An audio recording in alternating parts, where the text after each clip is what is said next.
Թրամփը կրկին խոսել է Ուկրաինայում նախագահի ընտրություն անցկացնելու անհրաժեշտության մասին։ Վոլոդիմիր Զելենսկին պետք է իրատես լինի, հայտարարել է ԱՄՆ նախագահը։ Հավելել, որ Ուկրաինայում կոռուպցիայի հետ կապված լուրջ խնդիրներ կան, դա ևս մեկ պատճառ է ընտրության անցկացման համար։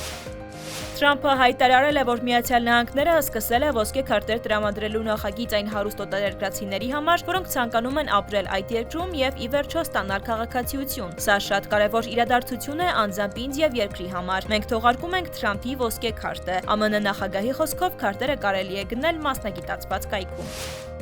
Ֆրանսիայի նախագահը տեղեկացրել է, որ դեկտեմբերի 10-ին Ուկրաինայի հարցով հեռախոսազրույց է ունեցել ամերիկացի իր գործընկեր Թրամփի եւ եվրոպական մի քանի երկրների առաջնորդների հետ։ Այդ 40 րոպեներին ծավալած քննարկումների ընթացքում փորձել են առաջընթացի հասնել բոլորիս հուզող թեմայի վերաբերյալ։ France Press-ը հայտնել է, որ հեռախոսազրույցին մասնակցել են նաեւ Մեծ Բրիտանիայի վարչապետ Քիր Սթարմերը եւ Գերմանիայի կանցլեր Ֆրիդրիխ Մերցը։